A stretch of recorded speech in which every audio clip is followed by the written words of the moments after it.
తెలంగాణ వాదులం రాజకీయంగా పరిణితి చెందినటువంటి వాళ్ళం.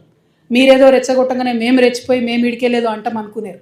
కానీ ఇక్కడ వాళ్ళ ఏజెంట్ ముఖ్యమంత్రి గారు ఉండడం వల్ల నష్టమేం జరుగుతుందంటే రకరకాల విగ్రహాలు పెడుతున్నారు. నేను ముందే చెప్పిన, నేనైతే పాత నాయకులంతా మంచిదని కాదు.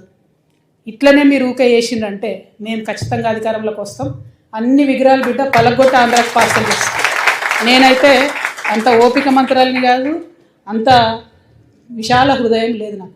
ఎందుకు ఈ మాట చెప్తా ఉన్నా అంటే, రావచ్చు పోవచ్చు, రొయ్యలు అమ్ముకోవచ్చు, రావచ్చు పోవచ్చు, షూటింగ్లు చేసుకోవచ్చు, రావచ్చు పోవచ్చు, సినిమాలు తీసుకోవచ్చు.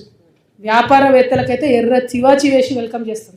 ఎందుకంటే స్విట్జర్లాండ్ అని కాలు పట్టుకొని, యూకే అని కాలు పట్టుకొని, జపాన్ అని కాలు పట్టుకొని ఇడికి రాండయ్యా భూములు ఇస్తాం అంటున్నాడు. ఆంధ్రాలో శ్రీ సిటీ అని కట్టిండు ఆయన, ఎవరో రెడ్డి శేఖర్ రెడ్డి ఎవరు, ఆయన కూడా వెల్కమ్ చెప్తాం మనం. ఎందుకంటే ఒక పేరు ఎందుకు చెప్తున్నా అంటే సక్సెస్ఫుల్ మోడల్. అక్కడ 30 దేశాల నుంచి వచ్చి కంపెనీలు పెట్టుకురు ఆయన సిటీలో. ఇక్కడికి వచ్చిండు అనుకోండి, మన దగ్గర 60 దేశాలలో వచ్చి కంపెనీ పెడతారు. మాకు ప్రాబ్లం వాళ్ళతోని కాదు, ప్రాబ్లం వల్ల మీళ్ళు వచ్చి మళ్ళా ఆంధ్ర రాజకీయ నాయకులు వచ్చి సెక్రటేరియట్లో గంట తిప్పుతామంటేనే మాకు ప్రాబ్లం. అది రానీయం.